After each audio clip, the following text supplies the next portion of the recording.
People of the planet Earth, behold your God. Ladies and gentlemen, a very special person named Dory gave this to me back in 1987. And I'm using it for the first time to prove a point. This is a pictograph, or a picture, or a representation, or a statue of a god from the time of Egypt. And the fact that this god appears in Egyptian mythology is not so significant. However, what is significant is when we turn this god sideways, we can see a protrusion coming from the chin and from above the head. These protrusions have a specific meaning. Also, the fact that it is denoted in red, white, and blue is even more interesting. Now, I intend to show you beyond any doubt that this god that has made Stargate SG-1 famous beyond belief also appears on the $1 bill. Because, in fact, ladies and gentlemen, the god of the $1 bill that is represented as In God We Trust 1, the god that I just showed you, and the god that I am about to show you that exists upon the $1 bill are all representations of gods.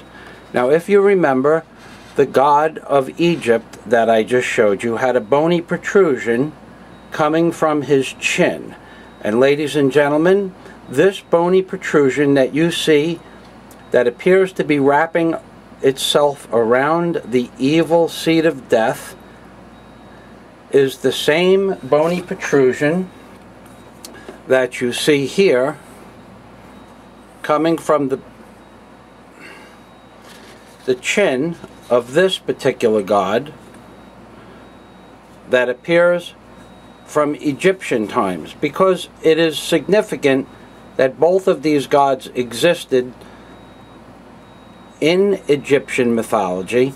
It is also significant that that very same god has been placed, albeit incognito, upon the $1 bill, and this is the bony protrusion that protrudes from the chin of this particular god.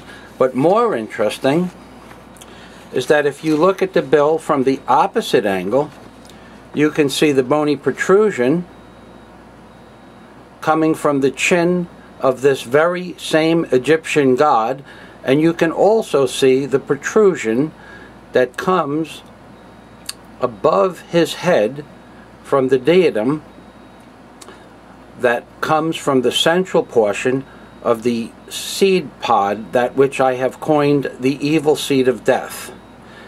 Now, ladies and gentlemen, depending on the angle that you look at these things, you can see it more or less clearly.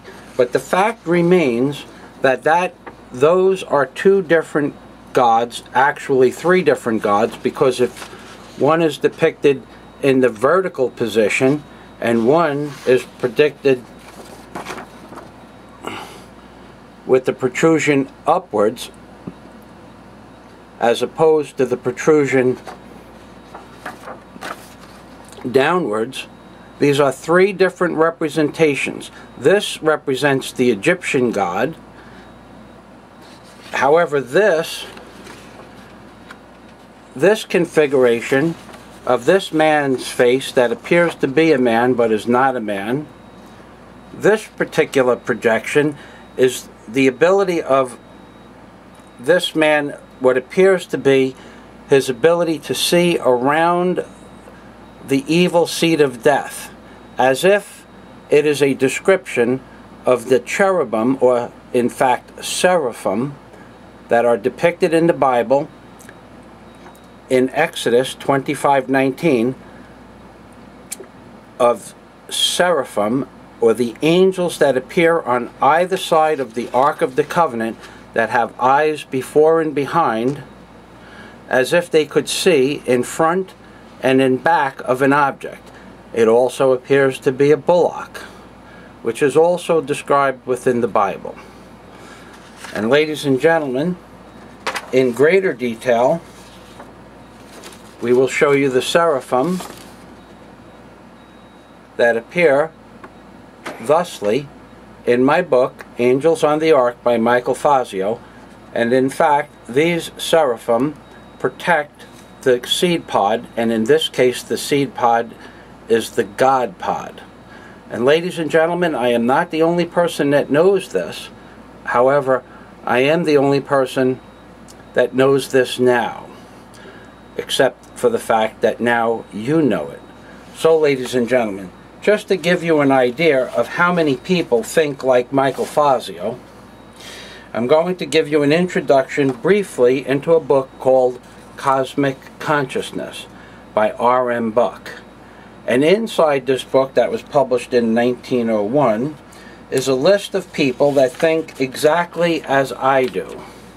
And the reason they think exactly as I do is because they went through the same experience of what we perceive to be something called cosmic consciousness.